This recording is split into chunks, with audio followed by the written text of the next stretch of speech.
1775, the American Revolutionary War began as the American colonies sought to detach from England and its oppressive monarchy.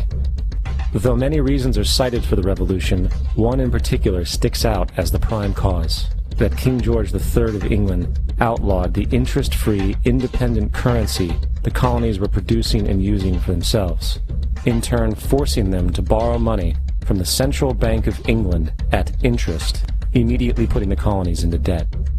And as Benjamin Franklin later wrote, the refusal of King George III to allow the colonies to operate an honest money system which freed the ordinary man from the clutches of the money manipulators was probably the prime cause of the revolution.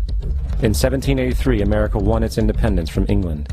However, its battle against the central bank concept and the corrupt, greed-filled men associated with it had just begun. So what is a central bank? A central bank is an institution that produces the currency of an entire nation. Based on historical precedent, two specific powers are inherent in central banking practice: the control of interest rates and the control of the money supply, or inflation. The central bank does not simply supply a government's economy with money, it loans it to them at interest.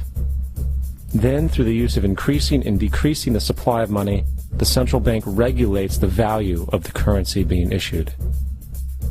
It is critical to understand that the entire structure of this system can only produce one thing in the long run: debt.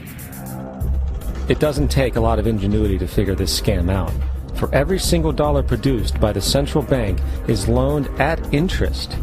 That means every single dollar produced is actually the dollar plus a certain percent of debt based on that dollar.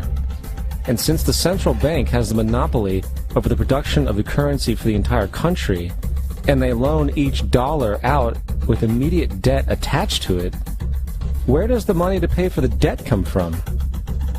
It can only come from the central bank again, which means the central bank has to perpetually increase its money supply to temporarily cover the outstanding debt created, which in turn, since that new money is loaned out at interest as well, creates even more debt.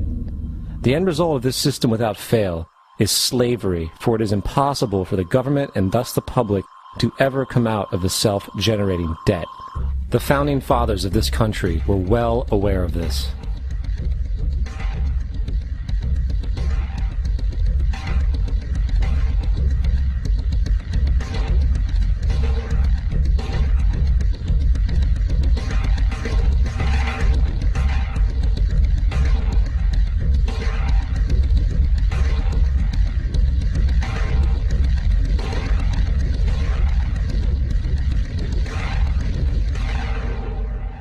By the early 20th century, the U.S. had already implemented and removed a few central banking systems, which were swindled into place by ruthless banking interests. At this time, the dominant families in the banking and business world were the Rockefellers, the Morgans, the Warburgs, the Rothschilds. And in the early 1900s, they sought to push once again legislation to create another central bank.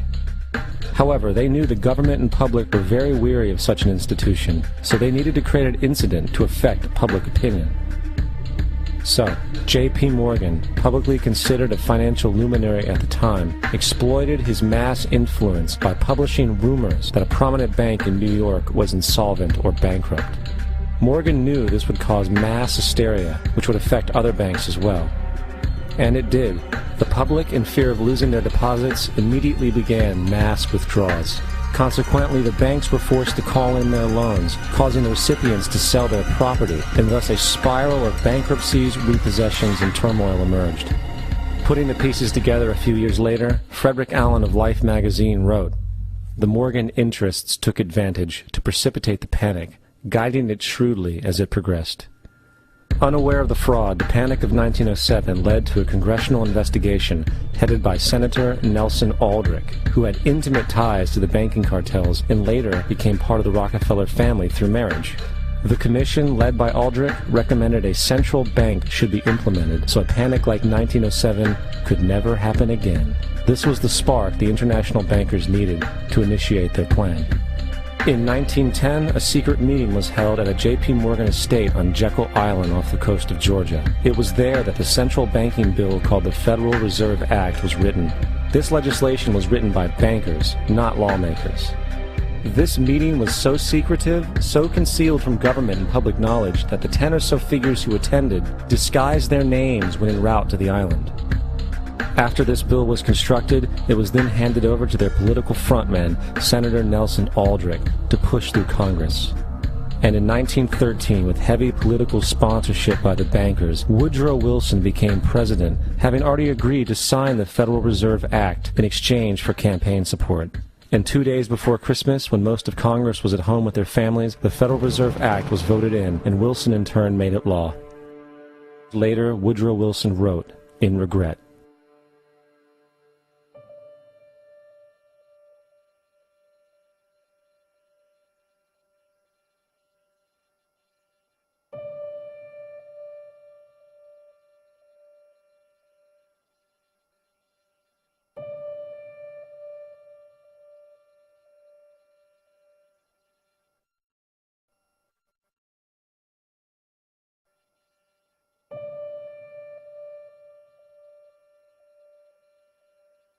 Congressman Lewis McFadden also expressed the truth after the passage of the bill.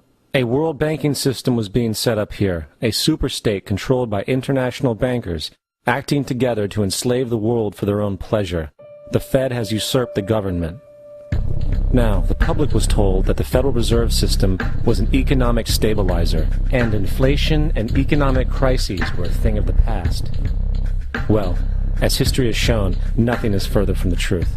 The fact is, the international bankers now had a streamlined machine to expand their personal ambitions. It's alive! It's alive! It's alive! For example, from 1914 to 1919, the Fed increased the money supply by nearly 100%, resulting in extensive loans to small banks and the public.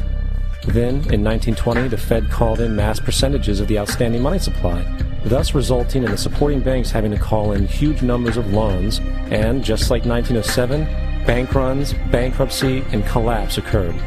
Over 5,400 competitive banks outside of the Federal Reserve System collapsed, further consolidating the monopoly of a small group of international bankers. Privy to this crime, Congressman Lindbergh stepped up and said in 1921, "Under the Federal Reserve Act, panics are scientifically created. The present panic is the first scientifically created one, worked out as we figure a mathematical equation." However, the panic of 1920 was just a warm-up.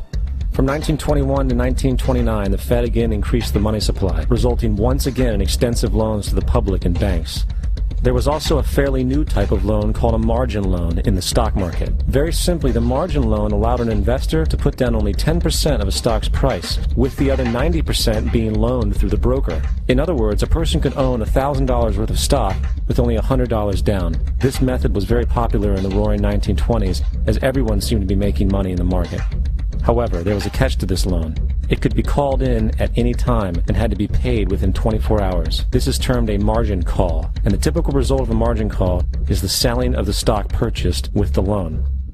So, a few months before October in 1929, J.D. Rockefeller, Bernard Baruch, and other insiders quietly exited the market, and on October 24, 1929, the New York financiers who furnished the margin loans started calling them in masse. This sparked an instantaneous, massive sell-off in the market, for everyone had to cover the margin loans. It then triggered mass bank runs for the same reason, in turn collapsing over 16,000 banks, enabling the conspiring international bankers to not only buy up rival banks at a discount, but to also buy up whole corporations at pennies on the dollar. It was the greatest robbery in American history. But that didn't stop there. Rather than expanding the money supply in order to recover from this economic collapse, the Fed actually contracted it, fueling one of the largest depressions in history. Once again outraged, Congressman Lewis McFadden, a longtime opponent of the banking cartels, began bringing impeachment proceedings against the Federal Reserve Board, saying of the crash and depression, "It was a carefully contrived occurrence. International bankers sought to bring about a condition of despair so that they might emerge the rulers of us all." Not surprisingly, and after two previous